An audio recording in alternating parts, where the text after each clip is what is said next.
So why did the Marvels fail at the box office? Well, head of Marvel Studios Kevin Feige says Disney Plus is to blame. Is he right? Yes. Is he wrong? Also yes. There's a bunch of factors in here that I think he's overlooking and just focusing on one thing. But I do agree with him.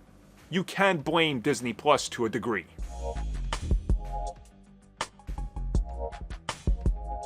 So yeah, recently talking about everything that's went on, all the missteps with Marvel Studios and everything that happened after Endgame, the whole issue of the Marvels bombing was brought up, and the film did bomb.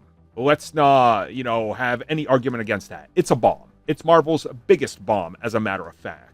Is the film better than the first Captain Marvel? Infinitely. But a lot of things went wrong with the film. Now, talking about what went wrong with it, Kevin Feige stated that there was the Disney Plus factor. Now, this, more so than Thunderbolts, I can agree with. One, Miss Marvel, again, she was a Disney Plus character. You tossed her into a film when the series wasn't watched as much. No series on Disney Plus really penetrated through mainstream. Then you had Monica, same deal. So again, problem. And then you had Captain Marvel back, but this time she's in a film called The Marvels, not necessarily Captain Marvel 2. So now people got to invest in 3 characters, 2 of who they don't know. And furthermore, what's interesting about this is we know, because they conducted tests and studies, that people were not aware of the fact that The Marvels was a sequel to Captain Marvel. People are dumb. We know this, right?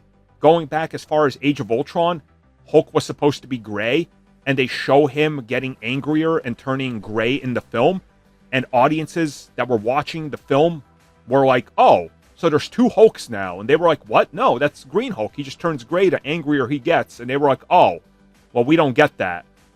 And then they told them, well, it's explained in the film. They're like, yeah, we weren't paying attention. So we couldn't get Gray Hulk because of that. Audiences are dumb, especially test audiences. So that's an issue. But I also think the mismanagement of everything after Endgame in regards to so much content did this no favors. This film came in the middle of more Marvel projects than we've ever had before. And it was literally sandwiched in the middle of a bunch of stuff happening. And another thing that didn't help it was the director of the film, Nia DaCosta, being like, yeah, this isn't my film.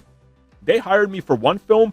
I signed on, I get on, and they're like, here's a different script. You got to shoot this film. Yeah, sorry, contract, do it. And she was like, oh. So the advertising wasn't even really there. And it was the whole COVID era, so they were still reluctant to do a press tour, which didn't really happen. Everything really contributed to this film's failure. Not just Disney Plus, let's be real. Everything surrounding it contributed. Thank you for checking out that video, and thank you for your continued support. Feel free to like, share, subscribe, do whatever you will. And if you're so inclined and would like some additional content from us, which includes unfiltered content and bonus discussions, we do offer exclusively in our member section. We hope to see you there. So thank you for watching, and have a good one.